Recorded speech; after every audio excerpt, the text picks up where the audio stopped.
saat kamu sedang menyimak sebuah presentasi, tapi 5 menit kemudian kamu malah buru-buru pengen keluar? Nah, itu bukan salah kamu.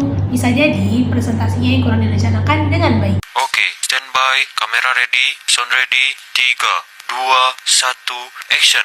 Halo semuanya! Selamat datang di video presentasi tentang presentasi yang efektif. Materi ini akan bersumber dari buku Effective Presentation karya Dennis Pett dan Rudy Wilson. Nah, di video kali ini kita akan membahas mengenai 3 tahapan penting dalam membuat presentasi yang efektif. Ada tahap perencanaan, persiapan, dan juga presentasi. Namun, kali ini kita akan membahas yang pertama dulu, yaitu perencanaan.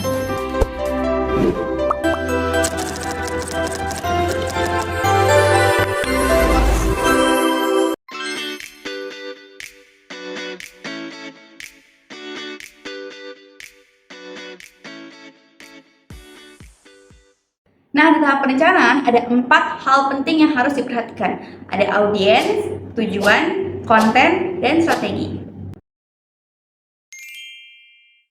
Sebelum bikin slide dan mikir warna font, kamu harus jawab dulu satu pertanyaan penting. Siapa sih audiensku?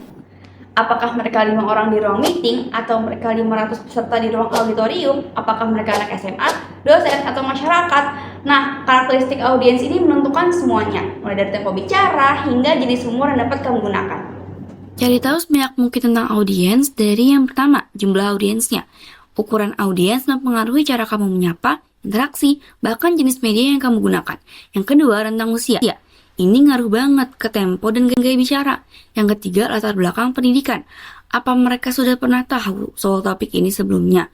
Kalau belum, kamu perlu lebih banyak konteks dan analogi. Yang keempat, nilai sosial dan budaya.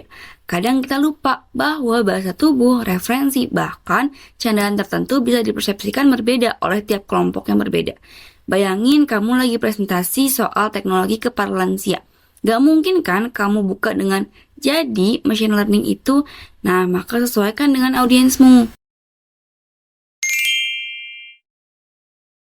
Presentasi ini maunya bikin orang ngapain? Belajar, tertawa, bereaksi, beraksi. Nah, ada 3 tujuan utama yang bisa kamu tetapkan. Pertama, ada tujuan psikomotorik. Kalau kamu mau mereka bisa melakukan sesuatu, misalnya praktek, menyusun alat atau mendemonstrasikan sesuatu, tujuan ini fokus ke tindakan fisik. Contoh setelah demo, audiens menyusun alat, mencoba eksperimen, atau praktik membuat laporan. Yang kedua, ada tujuan kognitif. Kalau kamu ingin mereka tahu atau paham sesuatu, tujuan ini berkaitan dengan pengetahuan dan pemahaman. Audiens tahu informasi baru, bisa menyebutkan istilah, menganalisis data, atau menyimpulkan hasil. Tujuan ketiga ada tujuan afektif. Kalau kamu mau mereka merasa punya empati atau menghargai sesuatu, ini bagian emosional. Kamu ingin audiens merasakan sesuatu, bisa empati, kagum, atau peduli. Misalnya, kamu bicara soal isu lingkungan. Tujuannya bukan cuma mereka tahu, tapi juga tergerak untuk peduli dengan lingkungan. Nah, menentukan tujuan ini penting banget. Karena tanpa tujuan yang jelas, kamu juga bakal bingung ukur seberapa berhasil presentasi kamu. Konten itu ibarat resep masakan, jangan kamu lempar semua bahan ke panci. Materi itu harus dibangun dari apa yang sudah diketahui oleh audiens, lalu dikembangkan menjadi informasi baru. Jadi nggak langsung lempar informasi berat dari awal. Kamu bisa mulai dari gambaran umum, baru masuk ke detail, atau bisa juga pakai pendekatan lain. Yang penting urutannya logis dan relevan. Nah, ada beberapa cara menyusun isi. Bisa mulai dengan gambaran umum, lalu masuk ke detail, atau general to spesifik. Atau bisa juga pakai pendekatan alur logis, dari sebab ke akibat, dari masalah ke solusi, atau dari teori ke contoh. Sebelum kita tutup bagian tahap perencanaan, ada satu hal penting lagi nih, yaitu nilai media audiovisual.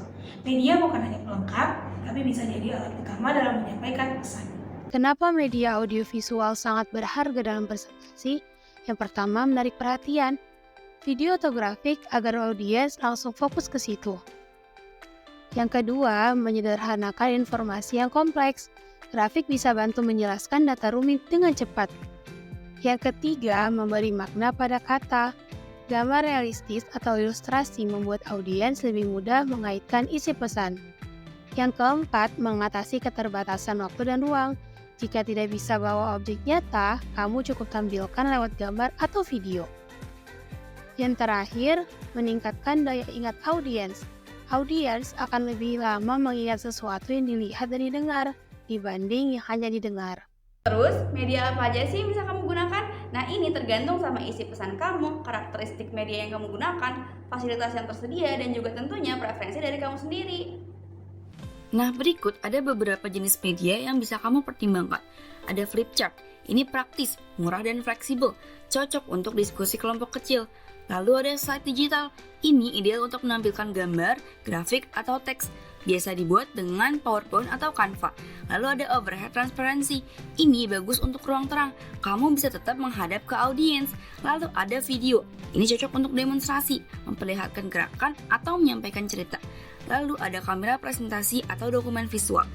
Ini bisa zoom ke objek nyata secara langsung, misalnya alat laboratorium atau organ tubuh. Lalu ada multimedia komputer. Ini bisa menggabungkan suara, gambar, teks, dan animasi interaktif. Cocok untuk pembelajaran online. Lalu ada handout. Isinya ringkasan isi materi untuk membantu audiens mencatat atau mengingat. Jadi ingat ya, tahap perencanaan itu adalah fondasi dari sebuah presentasi. Maka, kenali audiensmu, tetapkan tujuan, dan juga susun kontenmu dengan rapi. Dan pilih strategi yang pas.